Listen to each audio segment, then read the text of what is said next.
jumping going on. Morley. Good challenge by Shirea. But Cowans. Gibson calling for it this side, number 3. Everything right of him.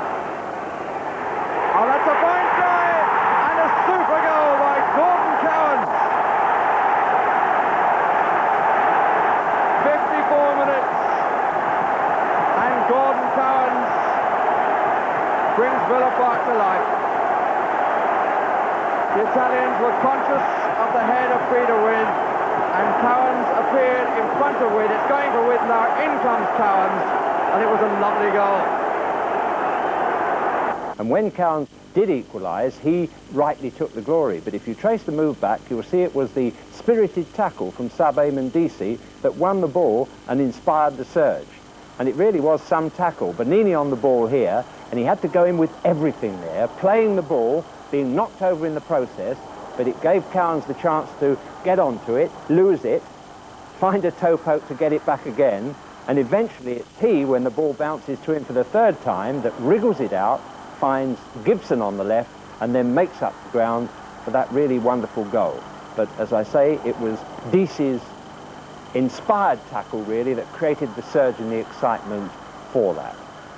Well, just to put the record absolutely straight, Deacy's yellow card was totally unjust. No player should ever be at risk of being punished if he attempts to play the ball, let alone when he does and times a tackle to perfection.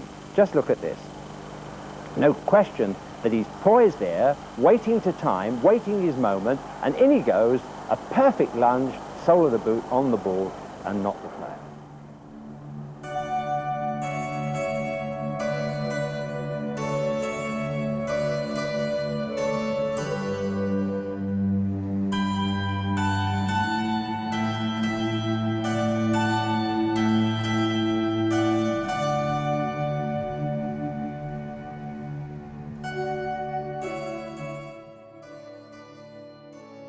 Chick was, I would say from an early age, he was so much different than a lot of young lads that go to play football.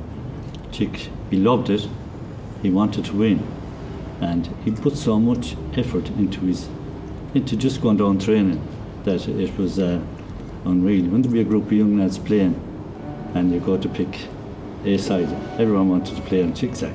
And even though there was lads older than him, he was unreal. Because he had so much heart to win. He loved to win and he hated to lose. That was Chick to me. Football was his life. Eamon, when he was growing up, was an all-rounder, and he was good at everything he'd done. But I think at a very early age, he wanted to be a professional soccer player. He just sat down at home at night and started writing letters to English soccer clubs. And as it would happen, the club he supported, Aston Villa, the club he loved, Ron Saunders, the right man in the right place, read his letter and decided, let's bring him over and give him a chance. Yeah, when Eamon came over to Villa first, it was following a letter that he'd written to me asking if we could give him a trial. And even the letter was phrased in such a way that he had to say yeah. So we invited him over, and he turned up in my office with the broadest accent ever, and I knew that we'd signed a winner. Allardyce was lost, and Wynne had a great opportunity from a good cross from Deacy. Eamon Deacy was an exceptionally good footballer. Having said that, he was also an exceptional person. He was a wonderful lad. And I'd like to think that if I was to go back into the game now, you could end up with 11 like Eamon. You'd have a wonderful time. You knew exactly what you were getting from Eamon when he went out that dressing room. You were going to get 100% plus the abilities that he had. And he would never ever, and never ever did, let you down. He was over the moon to be on the Villa team. And what Ron Saunders saw in Eamon was unbelievable. He saw something in Eamon, and we were delighted. And when he told us, he said, Ron Saunders have to sign me. We couldn't believe it. We were over the moon. He became one of famous 14 players who went on to win the First Division League and the Charity Shield the following season. And he played a couple of games in Europe, you know, which was surpassed his dream, I have no doubt. And played against some of the greats of Europe, like Roberto Bettiga for Juventus. Bettiga. He was rather looking for it, but it was a free kick. Yeah, what an achievement for him to have done what he did first with Aston Villa. I mean, these are dreams I used to read, you know, years ago, like most of the guys, I suppose, involved in sport, the likes of Roy of the Rovers.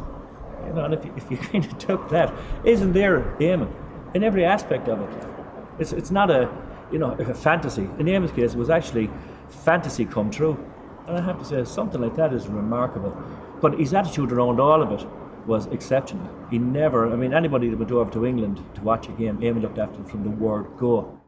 So he's the kind of guy, if you could say to kids, listen, go and watch a guy, there's a value you would say. If you're going to model yourself on a fella, watch him, watch what he does, go and talk to him afterwards. Because this thing, before they obviously, you should never, probably meet your heroes because you'd be disappointed. You'd never be with Eamon. You could go to Eamon Deacy to check with any problem, be it a football problem or a problem at work. He'd discuss it with you. Yeah, and he'd be giving you advice. And really and truly, you come away feeling, well, you have one man on your side anyway, and a good man at that. He really was a fella that, regarding his sporting life, he didn't like people who slacked, who didn't put in the effort, who couldn't be proud of the fact that they were wearing maroon and white on their back, and that sometimes were only thinking of playing for money. He never put money first. He put the shirt first always, and money second. And that's Eamon. That was Eamon for me. I was the lucky one to be involved with Galway United when he came back, and I was trying to say I must get a sponsor, someone to sponsor him, so because we couldn't afford him. So the very first thing he said, if there's money, we talk about money, he said, I'm out of here. I want no money. I won't play for money. I want to pay. I owe this back to Galway. I said, you owe Galway nothing. He never took a penny from that the day he left.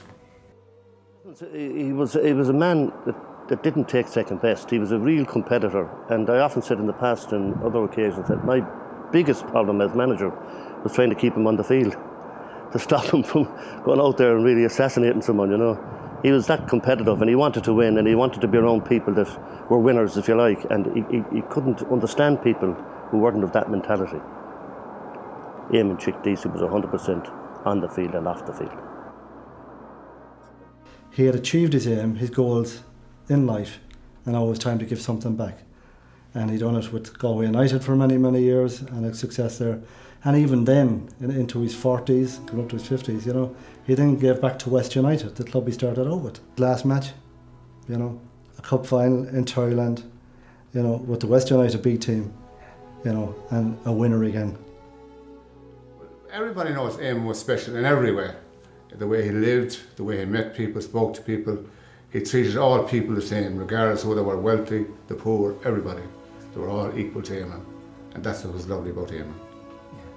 But that's Eamon, and I think showing us a little bit about the football that he could do, I think he was also showing us how we should be living. A very special person was Eamon. I don't think too many of them do we come across in a lifetime. But when you do, they're a bit special. Eamon had great loves in his life. His wife Mary, his daughter Dawn, and his son Jake. Just a nice guy. He touched a lot of people in different ways. Just a nice guy. We miss him.